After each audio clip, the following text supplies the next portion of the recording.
मिनश्शैतानिर्रजीम बिस्मिल्लाहिर्रहमानिर्रहीम अल्हम्दुलिल्लाह रब्बिल आलमीन सल्लल्लाहु अला सय्यदिना मुहम्मदिन व आलिहि त्ताहिरीन अल्लाहुम्मा सल्लि अला मुहम्मद व आलि मुहम्मद व अज्जिल फरजहुम। हमारी गुफ्तगू बर्ज़ख के मौजू के ऊपर हो रही थी। उसमें बात यहाँ तक पहुँची थी कि इंसान के जिस्म से रूह निकल जाने के बाद, यानी इस रूह के बर्ज़ख के मरहले में ट्रांसफ़र हो जाने के बाद से क्या कुछ किया जा सकता है। ये रूह जो है मरहूम की, इसमें अज़ाब का इजाफ़ा और ये हो सकता है। मसलन मिसाल के तौर पर दो बोरी गुनाह लेकर के गए थे तो उसको 4-5 बोरी और बढ़ाया जा सकता है उनके गुनाह को, या नहीं।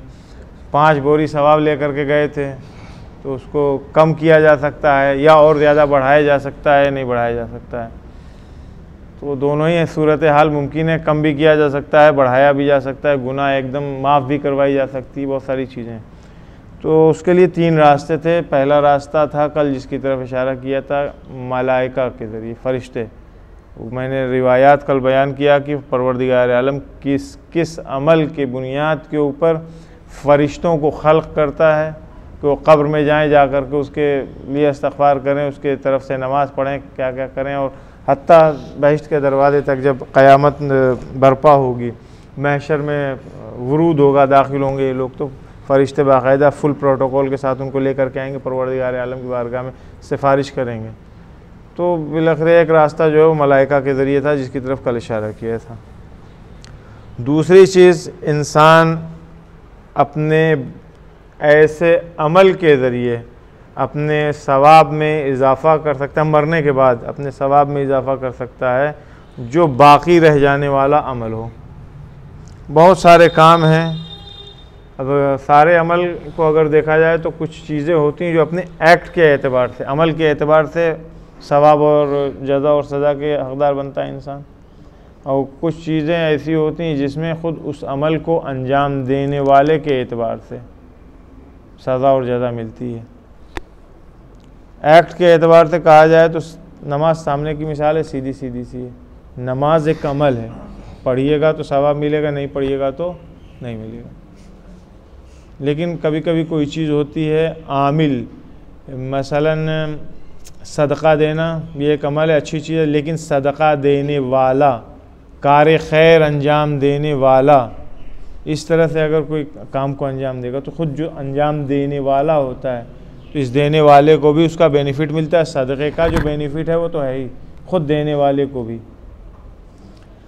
तो रिवायत है एक इमाम बाक़िर अलैहिस्सलाम की, सूरह क़यामत की 13 नंबर की आयत की तफसीर करते हुए हज़रत फरमाते हैं, आयत भी सुनी लीजिए, कम से कम एक आयत पढ़ के एक ख़त्म कुरान की तिलावत का सवाब तो मिल ही जाए। युनब्बउल इंसानु यौमइज़िन बिमा क़द्दम व अख़्ख़र। इमाम से जब इस आयत के सिलसिले में पूछा गया कि उस रोज़ जब इंसान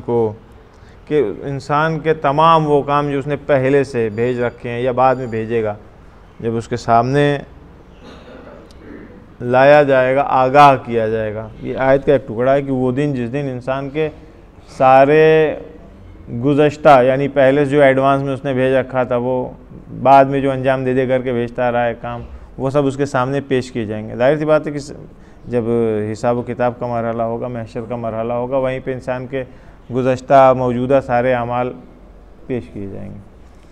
तो इमाम इस आयत की तफसीर के सिलसिले में फ़रमाते हैं कि उस दिन इंसान को ख़बर दिया जाएगा कि तुमने कौन कौन सी नेकी और कौन कौन सी शरारतें अंजाम दी हैं, सब वो देखेगा, समझेगा।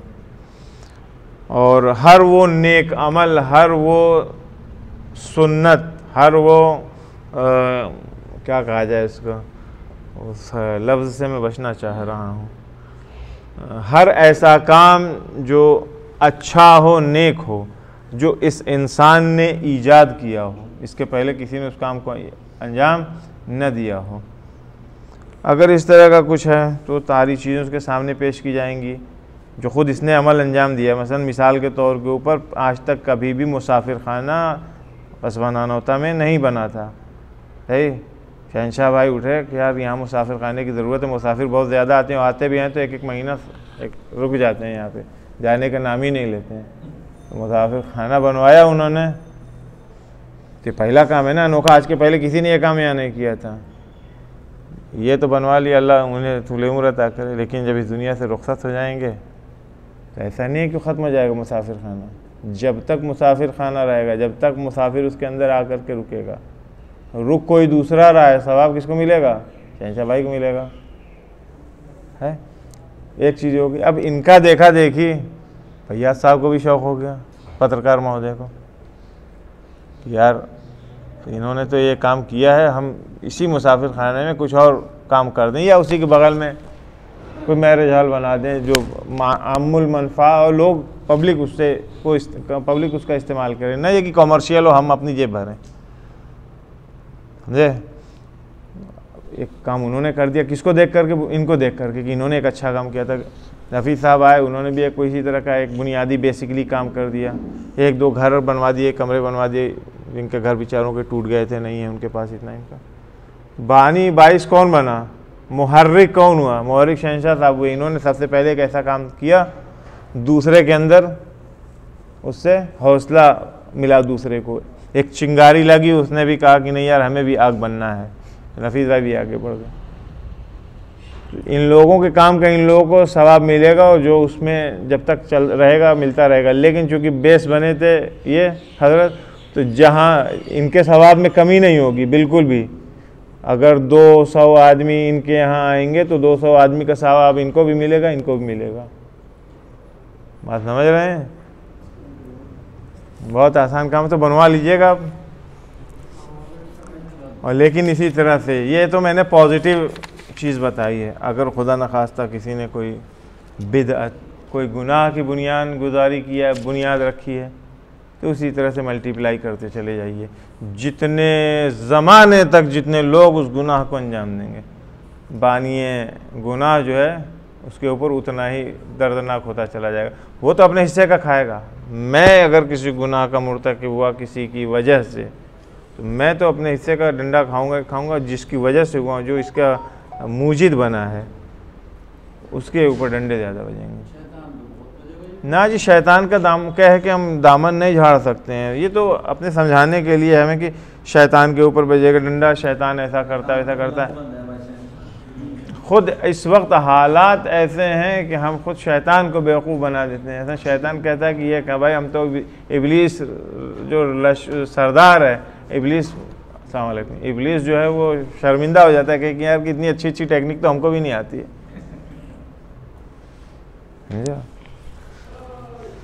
सादिक़ आले मोहम्मद इमाम जाफ़र सादिक़ अलैहिस्सलातु वस्सलाम की से एक रिवायत है। मुआवियत इब्न अम्मार ने इस रिवायत को नक़ल किया है।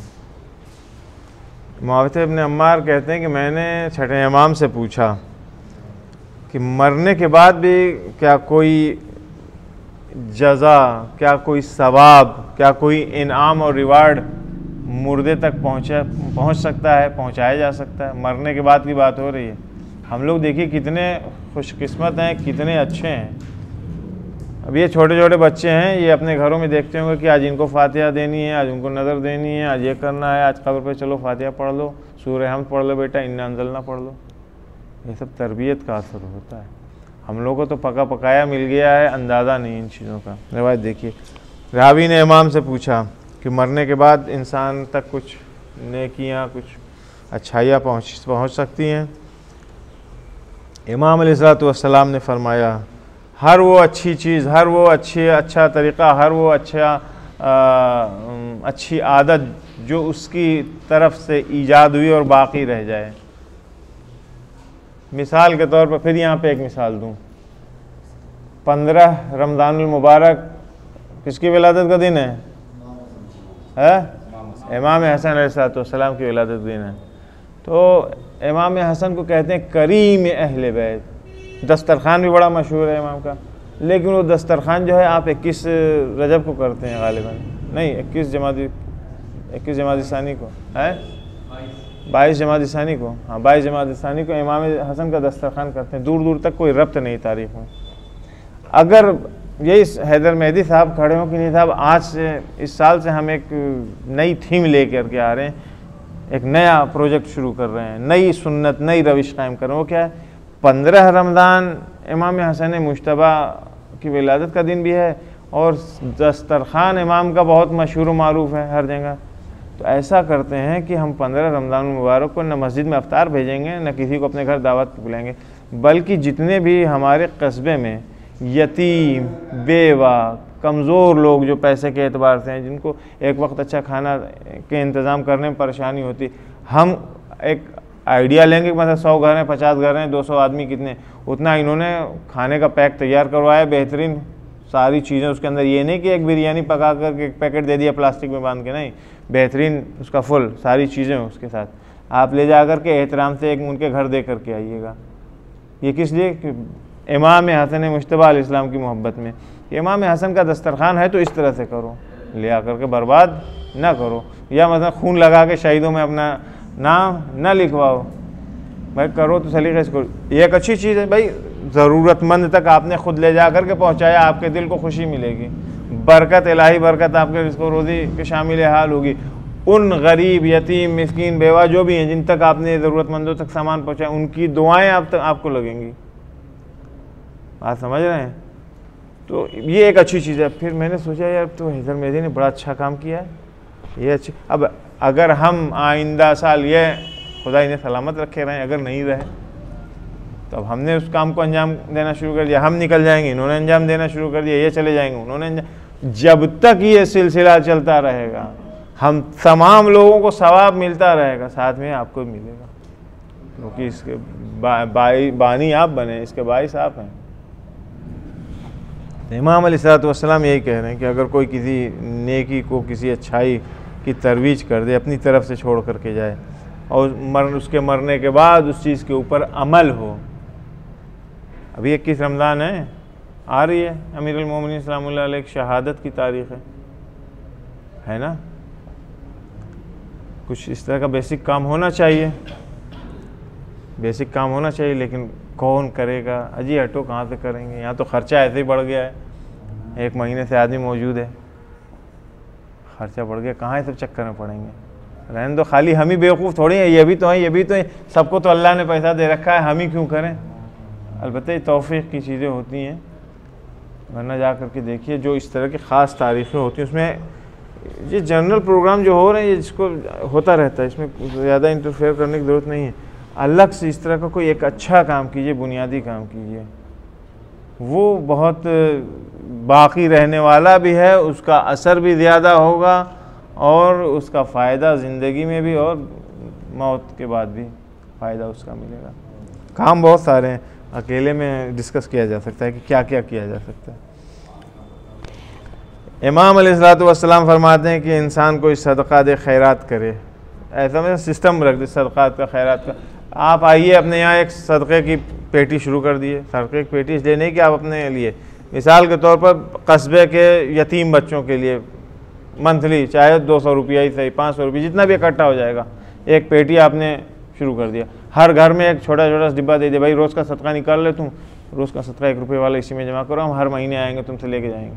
उसको इकट्ठा किए, देखिए हाँ इस महीने जो है 2000 रुपया हो गया, 5000 रुपया हो गया, इस कस्बे से इकट्ठा कीजिए, ले जा करके उन यतीम बच्चों के हाथ में रखिए, बेटा ये परेशान ना हो, अपने घर का खर्चा हमसे इतना मुमकिन है हम कर रहे हैं, बाकी अल्लाह मालिक देगा। ये सब सुन्नत हसना है, इसको यानी इसमें पीछे नहीं हटना चाहिए। आदमी अगर इस तरह के काम करे बेसिक जो मजबूत कर सके हमारे लोगों को, तो उसमें सवाब भी है, कबाब भी है। कबाब खाइएगा, पेट भरेगा, जो दुनिया में काम आएगा, सवाब आखिरत में मिलेगा आपको। या इसी तरह से औलाद सालेह, नेक औलाद अगर होती है तो वो मरने के बाद माँ बाप के लिए फ़ायदे का सबब बनती है, उनके लिए सवाब में इजाफे का सबब बनती है। कौन? नेक औलाद, बड़ी चीज़ है ये। या औलाद अपने वालिदैन की तरफ से हज पर जाए, सदका दे, ग़ुलाम आज़ाद करे, उनकी तरफ से नमाज़ें पढ़े, रोज़े रखे, ख़ुद इस लड़के को, इस औलाद को उनकी सवाब मिलेगा, हर चीज़ का फुल एंड फाइनल जितना सवाब है सब मिलेगा। इतना ही सवाब माँ बाप को भी मुंतकिल होगा। सुन रहे हो बेटे? और से सुनो, माँ बाप का एहतराम करो, माँ बाप की खिदमत करो। रिवायात मिलती जुलती बहुत हैं, तलब मग़फ़िरत करे इंसान वालिदैन के लिए। और वो रिवायत भी आपने सुना है, रसूलुल्लाह की एक हदीस है सल्लल्लाहु अलैहि वसल्लम की, कि फरमाते हैं कि अगर कोई इंसान, कोई बंदा 7 चीज़ों के ऊपर अमल करे तो मौत के बाद भी उसकी फ़ाइल में सवाब का इजाफ़ा होता चला जाएगा, सवाब बढ़ता चला जाएगा। 7 चीज़ें बहुत मारूफ सी हैं, सुन रखा है। अलबत्ता बहुत सारी चीज़ें आज के इस ज़माने में हमारे यहाँ काम की नहीं रह गई हैं, तो उसका जो है बदल आपको तलाश करना है कि उसकी जगह क्या कर सकते हैं। मसलन फरमाते हैं रसूलुल्लाह सल्लल्लाहु अलैहि वसल्लम कि कोई इंसान कोई दरख्त लगाए, तो दरख्त लगाना ये भी एक सदक़े जारिया है, एक ऐसा काम है जिससे दूसरे हम रहें ना रहें, जब तक ये दरख्त रहेगा दूसरे फ़ायदा उठाएंगे। फलदार दरख्त है, लोग खाएंगे, सायेदार दरख्त है, लोग उसके नीचे बैठेंगे। दूसरी चीज़ कहते हैं कि कुआं खोदे। आज के ज़माने में कुआं वाला तो नहीं, लेकिन समरसेबल है, आप अगर करवा सकते हो समरसेबल का कनेक्शन लगवाएं। कनेक्शन का मतलब ये नहीं कि ये पाइप लगवा दिए, घर में बोरिंग करवाइए उनके यहाँ या बाहर जहाँ भी मुमकिन हो।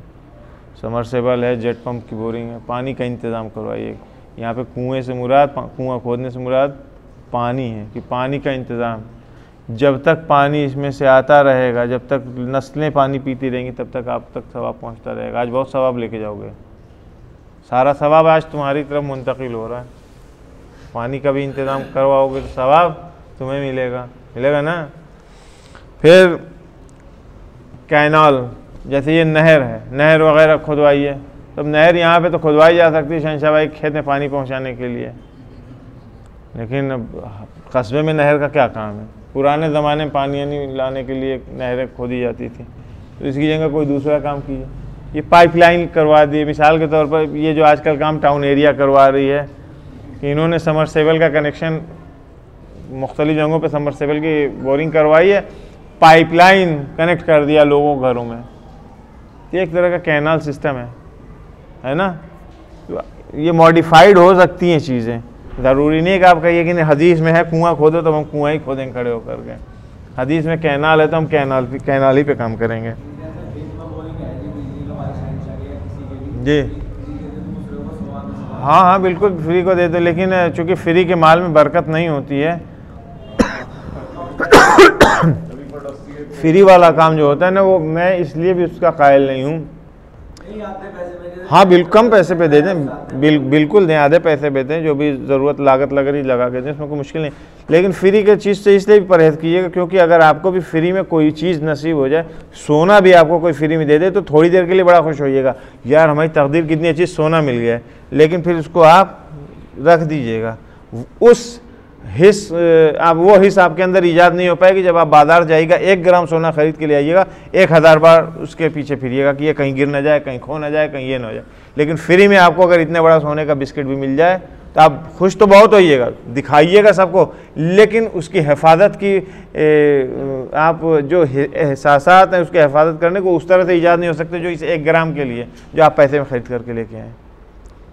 इसीलिए हमेशा कोई चीज़ लीजिए तो पैसे में लीजिए, चाहे 2 रुपया कम में। समझे सेठ जी? सूद भले मत लो, लेकिन ओरिजिनल पैसा ले लो, ताकि हम भी औकात में रहें और तुम्हारा भी नुकसान ना होने पाए।